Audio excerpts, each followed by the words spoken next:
It is with a soul besieged by the phantoms of the night that I, Marcus Thorne, commit these observations to paper, for the sun provides but a fleeting respite from the horrors that dwell within the shadow of my own mind. My ancestral seat, though grand in its architecture and steeped in the dignity of my lineage, has become a sepulchre of waking dread, where the very air seems to thicken with the anticipation of my collapse. I have remained in this library, fortified by the amber glow of the hearth and the silent companionship of Cicero, my feline familiar, whose emerald eyes reflect a wisdom far removed from the mundane concerns of men. Cicero does not sleep. He watches the corners of the ceiling where the lamplight fails to reach, his tail twitching with a rhythmic, nervous energy that mirrors the palpitations of my own weary heart. I find myself caught in a struggle that defies the natural order, a desperate gambit to preserve my sanity against an adversary that requires neither form nor voice to exert its malevolent influence. For exactly 24 hours, I have denied the siren call of the pillow, knowing full well that to close my eyes is to surrender the fortress of my consciousness to a tide of unreason. I feel myself diminished, a mere pawn upon a board of obsidian and ivory, moved by a hand that resides in the lightless depths of my own constitution. The fatigue is a physical weight, a leaden shroud that seeks to pull my chin to my chest, yet the memory of yesternight says visions provides a jolting stimulus to my nerves. In those brief, accidental lapses of focus, I saw not the familiar trappings of my study, but a vast, undulating expanse of grey matter where the sky bled a pale, translucent ichor. There, the figures of my ancestors stood with mouths sewn shut with silver wire, their eyes pleading for a release I cannot grant. I am a man of reason, yet reason is a candle in a gale when the subconscious begins to leak into the world of waking men. The silence of the manor is now absolute, save for the scratching of my quill and the low guttural growl emanating from Cicero. The temperature has plummeted with a suddenness that defies the season, and an icy draught smelling faintly of ancient, sunless earth and the bitterness of crushed hemlock snakes across the floorboards to coil about my ankles. I turn to look at the great clock, its pendulum swinging with a lethargic, mocking gait, and I perceived that the shadows behind the velvet drapes were no longer stationary. They stretched toward me like reaching fingers, elongated and impossibly thin, hungry for the warmth of a living soul. My vision blurred, the ink on the page before me appearing to writhe like a nest of disturbed vipers, and I understood then that the barrier between the world of light and the realm of my night terrors had worn thin to the point of transparency.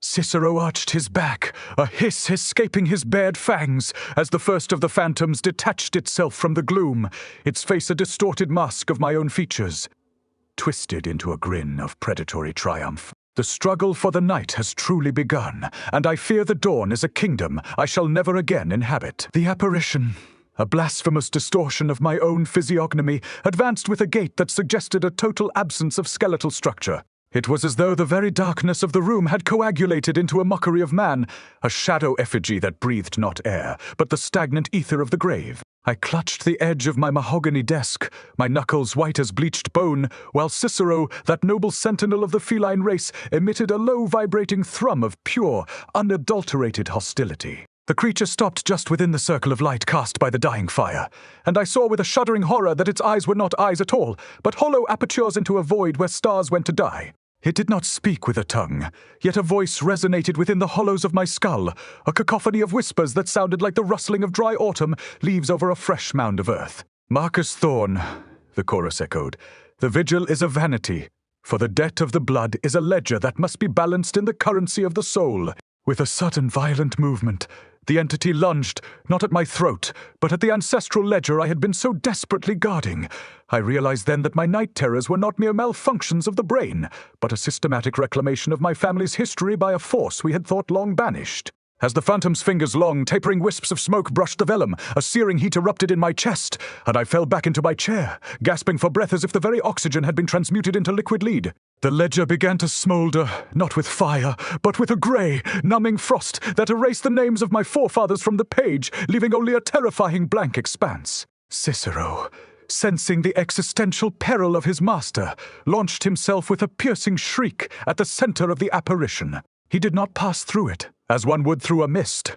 Rather, there was a sound like the tearing of wet parchment, and the cat's claws came away stained with a fluid that shimmered with a sickly phosphorescent hue. The phantom recoiled, its form flickering like a guttering candle, and for a singular crystalline moment, the library returned to its natural state. However, The respite was a cruel illusion, for as I looked down at my own right hand, I saw with a paroxysm of terror that the skin had turned a translucent, bruised violet, the veins beneath appearing as black, branching corals. The entity had not merely attacked, it had anchored itself to my corporeal frame, beginning a process of transmutation that sought to replace my living flesh with the substance of the nightmare realm. I staggered toward the mirror that hung above the mantelpiece, my heart hammering against my ribs like a trapped bird.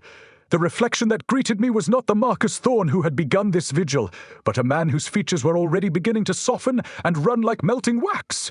My reflection's eyes remained fixed upon the door that led to the north wing, the sealed chambers of my grandfather, and I understood with a cold, sinking certainty that the source of this malediction lay not in my mind, but in the secrets entombed within those forbidden rooms. The house itself seemed to groan in assent, the timber shrieking as the foundations shifted, as if the manor were a living beast finally awakening to consume its last remaining inhabitant. The compulsion to seek the north wing was a summons whispered through the very marrow of my bones, a directive issued by a lineage that had long toyed with the forbidden boundaries of the sleeping mind. I took up the silver candelabra, though its flame seemed increasingly feeble against the encroaching opacity that bled from the wainscoting like a slow, ink-stained hemorrhage. My right limb, now a map of obsidian-hued rivers beneath a skin of bruised amethyst, felt heavy and cumbersome, an alien appendage grafted onto my person by some unseen malevolent surgical hand. As I traversed the gallery, the portraits of my kin appeared to avert their gazes, their painted eyes flickering with a shame that transcended the canvas and reached into the cold reality of my present suffering.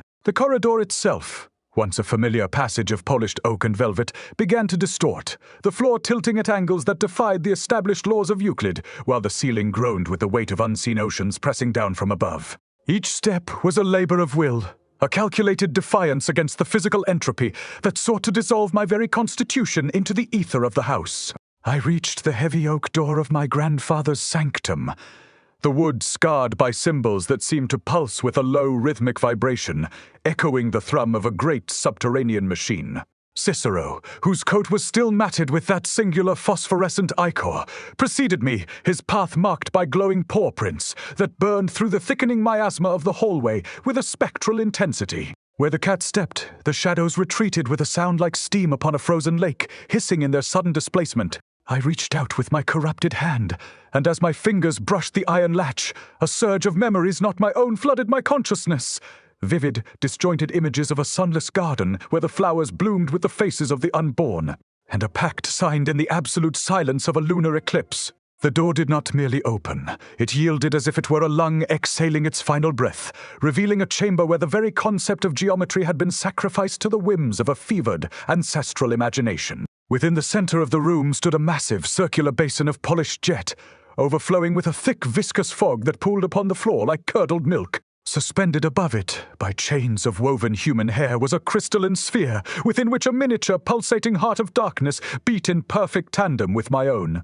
This was the reservoir of the Thorne family's nocturnal transgressions, a vessel designed to siphon the terrors of the night and anchor them to the waking world to empower the bloodline. My grandfather had not merely suffered from night terrors, he had cultivated them, harvesting the raw essence of fear to prolong his own wretched existence at the cost of his sanity.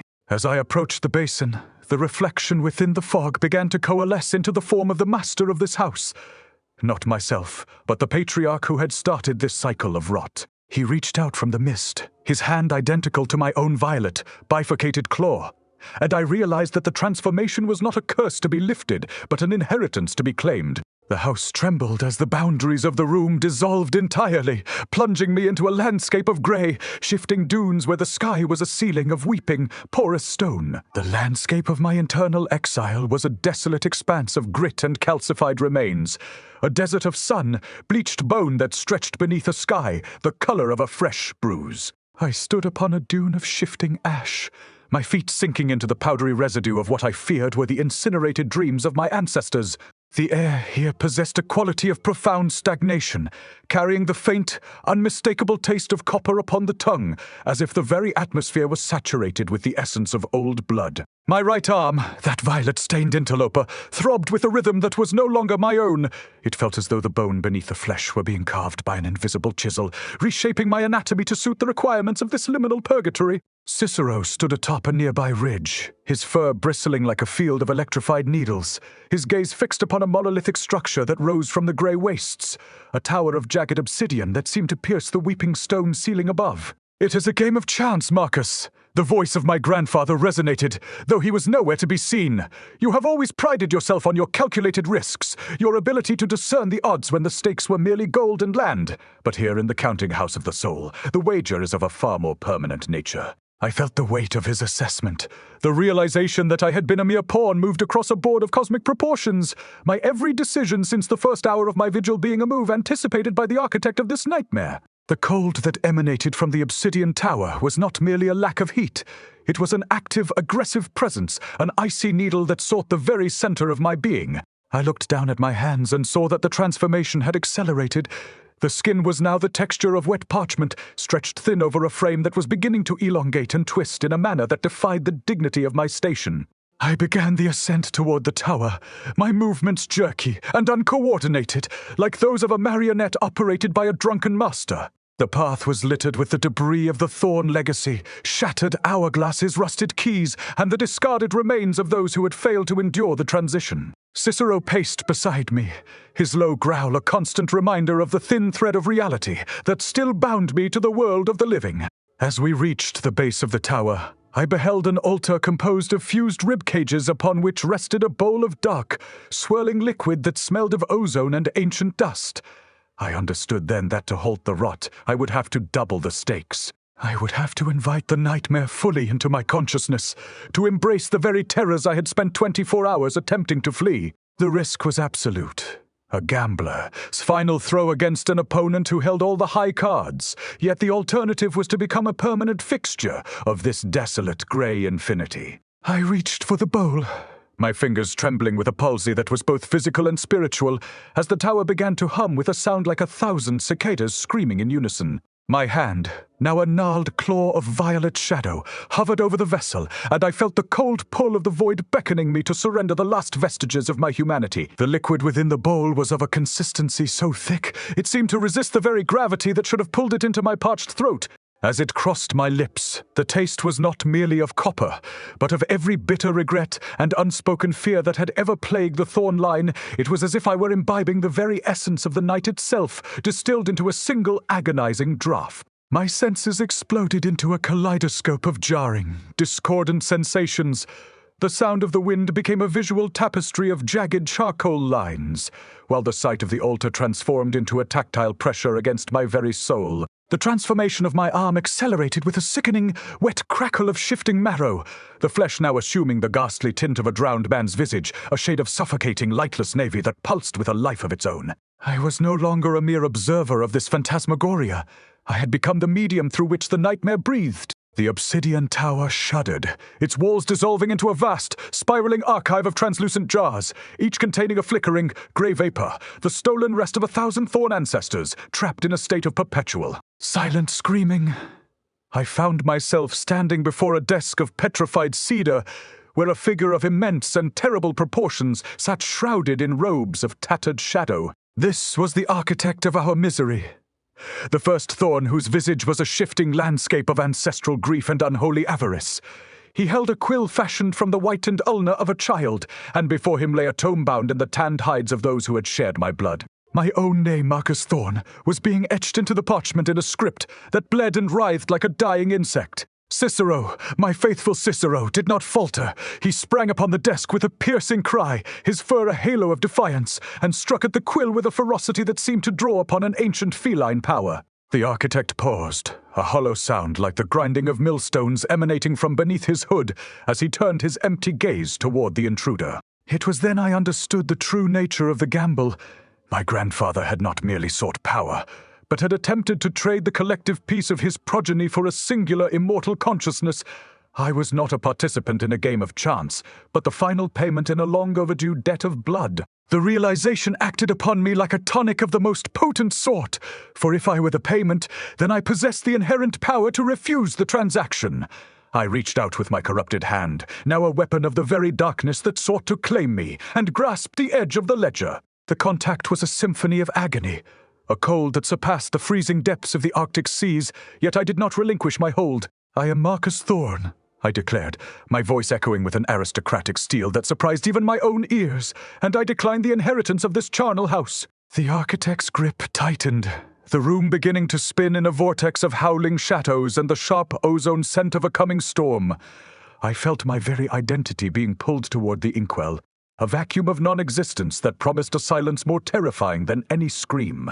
I turned to Cicero, whose eyes were now two burning beacons of emerald flame, and I saw reflected in them a path not through the desert, but deeper into the heart of the tower's machinery.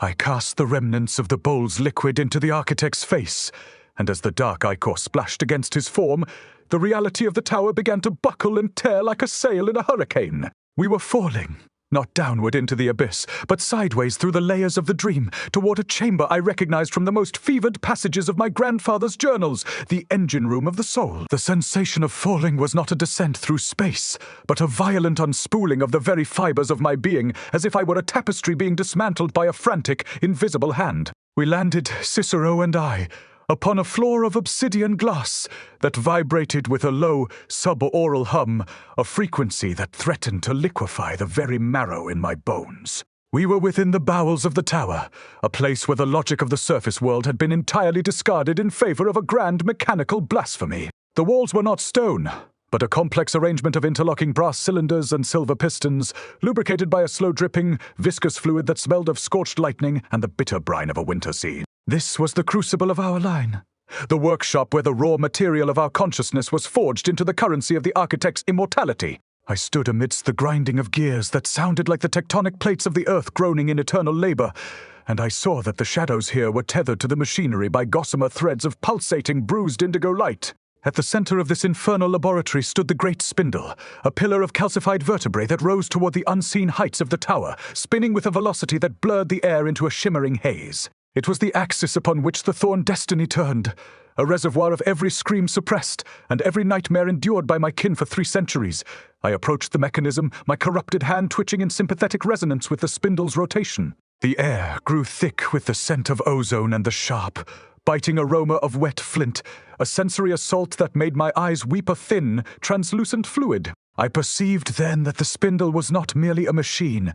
It was the physical manifestation of our ancestral debt, a counting house where the interest was paid in the gradual erosion of our humanity. To break the cycle, I would have to introduce a flaw into the perfect geometry of this misery, a variable that the architect's calculations had failed to account for, the reckless, unprincipled courage of a man who has already lost his stake at the table. Cicero darted between the churning pistons, his former streak of midnight against the brass glare, as he sought the primary regulator of the great spindle. He paused at the base of the vertebral pillar, his tail lashing with a fury that seemed to disrupt the very magnetism of the room. I followed, my boots crunching upon the discarded fragments of ivory teeth that littered the floor like seashells. I raised my stained limb, the shadow within it now screaming for release, and prepared to thrust it into the heart of the grinding gears. As I moved, the air behind me curdled, and the shadows of the unborn, the potential thorns who would never see the light of day, emerged from the interstices of the machinery. They were featureless, weeping things, their voices a discordant wail that mimicked the sound of 1,000 needles stitching through wet silk. They sought to bind me, to pull me into the gears as a fresh lubricant for the machine. But I focused my will upon the spindle. With the desperate finality of a gambler pushing his last sovereign into the center of the felt, I plunged my hand into the clockwork, the sound of my own fracturing bone lost in the sudden, catastrophic shriek of metal meeting spirit. The tower groaned, the vibration shifting from a hum to a seismic roar as the first of the great brass cylinders began to crack under the pressure of my defiance. The cacophony of the great spindle, us destruction was not a singular event, but a protracted, agonizing dissolution of the very laws of physics that had hitherto governed my understanding of existence. As the vertebral pillar shattered under the pressure of my corrupted limb, the screams of my ancestors were silenced, replaced by a vacuum of sound that seemed to draw the very breath from my lungs. The brass cylinders detonated with a force that sent shards of clockwork whistling through the air like lethal, metallic hail, yet I remained anchored to the spot, a witness to the catastrophic failure of our ancestral malediction. The bruised, dark light that had illuminated this infernal workshop vanished, plunged into a darkness, so absolute it felt like a physical weight pressing against my eyeballs. I felt the icy touch of the void beginning to claim the tower, a numbing frost that turned the spilled ichor into jagged, crystalline needles. In that moment of total entropy, I realized I was no longer a mere pawn moved by a long dead hand. I had become the instrument of the game, cessation, the singular variable that had introduced a terminal error into the architect's calculations. The 24 hours of my vigil seemed to collapse into a singular point of infinite density, a moment of clarity born from the very heart of my most profound night terrors. From the wreckage of the machine, a figure emerged. Not the towering architect of shadow, but a reflection of myself, aged by 1,000 years of sleeplessness and sorrow. It was the physical manifestation of the debt, the potential version of Marcus Thorne that would have existed had the cycle remained unbroken. This doppelganger moved with a lethargic, halting grace, its skin the texture of sun, bleached bone, and its eyes filled with the terrible wisdom of the damned. It did not attack, but reached out a hand that mirrored my own stained claw. And as our fingers touched, the tower around us began to dissolve into a fine grey silt. I felt a surge of temporal vertigo as the memories of the future, of a life spent in the service of the spindle, flooded my mind, threatening to extinguish my very identity. Cicero, whose emerald eyes were the only source of light in the growing abyss, let out a howl that sounded like the tearing of silk, and the sound acted as a tether, pulling me back from the brink of total psychological disintegration. The architect self-disintegrated into a cloud of ash, and the floor beneath my feet gave way, plunging us once more into the swirling mists of the subconscious. I awoke with a start, the smell of wood smoke and old paper filling my nostrils, to find myself slumped in my mahogany chair within the library of Thorne Manor. The fire had burned down to a few glowing embers, and the great clock was striking the final note of the morning hour. For a fleeting second, I allowed myself the luxury of believing it had all been a singular, vivid manifestation of my exhaustion. However, as I attempted to lift my hand to rub my weary eyes, I found the limb heavy and unresponsive. I looked down, and a cry of unutterable horror escaped my parched throat. My right arm remained the gnarled navy, hued claw of the nightmare realm, the skin pulsing with a faint rhythmic vibration that matched the ticking of the clock. The barrier had not merely worn thin. It had been permanently breached, and the corruption I had fought so hard to contain was now a permanent part of my corporeal frame. Cicero sat upon the desk, his gaze fixed not on me, but on the door to the hallway, where the shadows were already beginning to lengthen and stir with a renewed predatory intent. The vigil was over, but the war for my soul had merely shifted to a new and more terrifying theater of operations. For the house had begun to breathe in unison with my own labored gasps. The dawn brought no salvation, for the light that filtered through the leaden panes of the library was of a jaundiced, sickly character that seemed to illuminate only the further decay of my surroundings. I stood paralyzed, watching as the venerable oak paneling of my sanctuary began to heave and subside with the rhythmic regularity of a colossal, subterranean lung. The very architecture of Thorne Manor had transitioned from a static monument of stone and timber into a gargantuan, biological entity, and I, the last of my line, was the parasite it intended to either assimilate or digest. My right limb, that gnarled branch of starless ink, throbbed with a heat that was not of this earth.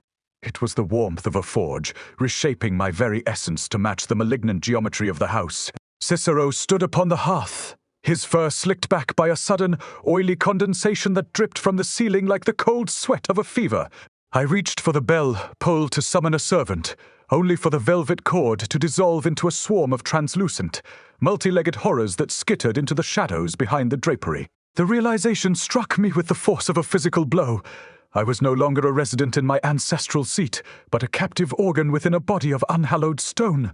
The silence of the morning was shattered not by sound, but by the physical extrusion of the Thorne legacy from the very walls. From the gilded frames of the family portraits, the figures of my ancestors began to emerge, their painted skins stretching and tearing as they stepped into the three-dimensional world as hollowed, parchment dry husks. They did not possess the transparency of specters. They were physical, desiccated remains, their eyes filled with a pale, flickering phosphorescence that mirrored the decay of the great spindle. They surrounded me with a coordinated, predatory grace, their movements accompanied by the sound of dry grass rustling in a winter gale. They bore a heavy ceremonial mantle of woven human nerves, intended to drape across my shoulders in a mockery of a royal coronation. "The master is the house," they whispered, a chorus of dry rattles that seemed to emanate from the floorboards beneath my feet. "The house is the master." I understood then that the inheritance was not a title or wealth, but a physical integration into the masonry of the manor, A fate that would see my consciousness spread thin across the rafters, and foundations until Marcus Thorne was nothing more than a haunting memory within a living tomb. Desperation, that most potent of catalysts, lent me a strength that my weary constitution should not have possessed. I raised my corrupted arm, the navy-hued limb that pulsated with the power of the night, and struck out not at the husks, but at the very floor beneath my feet. The impact was not the dull thud of wood, but a wet, splintering sound, as if I had punctured the shell of a great ripened fruit. A foul, sulphurous gas erupted from the breach, smelling of ancient stagnant water and the bitter tang of sun-bleached bone. Cicero leaped into the opening without hesitation, his emerald eyes a beacon in the steaming gloom below. I followed him, plunging into the dark interstitial spaces between the library and the foundations, feeling the house shriek in a frequency that vibrated my very teeth. We were no longer in the realm of rooms and corridors, but in the raw, unformed spaces where the Thorne bloodline had first anchored itself to the earth. Here, the roots of the manor were not of wood, but of petrified veins, and the only way to sever the connection was to reach the absolute basement of our existence, where the first stone had been laid in a pact of blood and shadow. The bowels of the estate were not composed of honest granite or mortar, but of a pulsating membranous labyrinth that throbbed with the rhythmic insistence of a dying heart. I navigated this visceral descent with a torch of spluttering pine, its orange flare casting grotesque, elongated shadows against walls that felt like the interior of a gargantuan throat. The air was thick, carrying the unmistakable taste of copper that coated my palate like a film of cold grease, and every movement I made produced the sound of wet parchment tearing,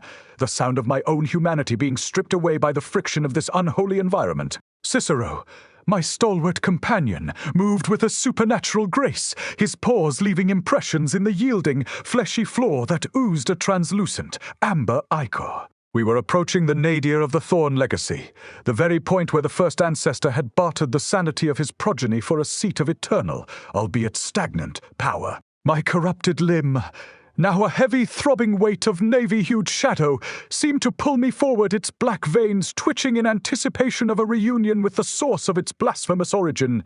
At the center of this biological vault stood the foundation stone, a monolith of sun-bleached bone that appeared to have been grown rather than carved. It was etched with the original covenant, the script not written in ink, but formed by the very capillaries of the stone itself, which pulsed with a dim, rhythmic light. As I approached, the house emitted a low, tectonic groan of territorial aggression, the walls constricting as if to crush the life from my lungs. I saw the names of all the Thornes who had preceded me, each one a link in a chain of suffering that anchored this manor to the world of men. The pact was simple and devastating. For every hour of worldly prestige, an hour of nocturnal terror must be paid into the spindle. I realized that my 24-hour vigil had not been a struggle for survival, but the final accumulation of interest required to trigger the total assimilation of the lost Thorne. The architect was not a ghost to be exorcised, but a biological imperative that sought to use my flesh as the final mortar to complete the estate's transformation. I raised my arm, the shadow limb now radiating a cold that surpassed the touch of a winter grave, and prepared to strike the foundation stone. The house responded with a paroxysm of fury. The floor erupted in a forest of calcified ribs, seeking to impale me, while the ceiling wept a torrent of that same amber ichor that threatened to drown us both. Cicero leaped upon the monolith, his claws digging into the porous surface as he hissed at the very air which had begun to congeal into a physical presence. I felt my identity flickering like a candle in a gale, the memories of Marcus Thorne being replaced by the vast, impersonal consciousness of the manor. With a roar of aristocratic defiance that tore at my throat, I thrust my navy-hued hand into the center of the stone's pulsing script. The contact was an explosion of sensory agony. I tasted the very dirt of the grave and heard the collective scream of 1,000 broken minds. The foundation stone cracked, a web of black fissures spreading across its ivory surface, and for the first time in 3 centuries the house knew the sensation of fear. The end was nigh, yet the cost of such a severance was a wager that would leave neither of us unchanged. The foundation of my existence did not merely crumble, it shrieked with the agonizing dissonance of 1,000 violins being snapped by a giant's hand. The foundation stone, that ivory monolith of ancestral sin, disintegrated beneath the touch of my shadow limb, its substance turning into a fine, grey particulate that tasted of ancient, sunless dust. The house, this gargantuan organism of stone and blood, began to contract in a final lethal spasm, the walls of the vault closing in with the wet rhythmic sound of a closing throat. I felt my own ribs groan in sympathy with the buckling timbers above, my very marrow vibrating with the frequency of a world being unmade. Cicero, a streak of emerald-eyed defiance, clung to my shoulder, his claws anchoring me to the physical plane even as the boundaries between my flesh and the manor's masonry dissolved entirely. The starless corruption that had claimed my arm now surged upward, a tide of cold fire that sought to rewrite the very blueprint of my soul. I was no longer a man or yet a house, but a bridge of suffering suspended over an infinite abyss of night. As the stone vanished, the biological engine of the Thorne line suffered a terminal seizure. The visceral tunnels of the basement liquefied, the scent of ozone replaced by the overwhelming reek of sun-bleached bone and stagnant ether. I was propelled upward by a geyser of translucent ichor, my consciousness fracturing as I passed through the floors of the library, the gallery, and the nursery, each a layer of memory being violently purged. When the motion finally ceased, I found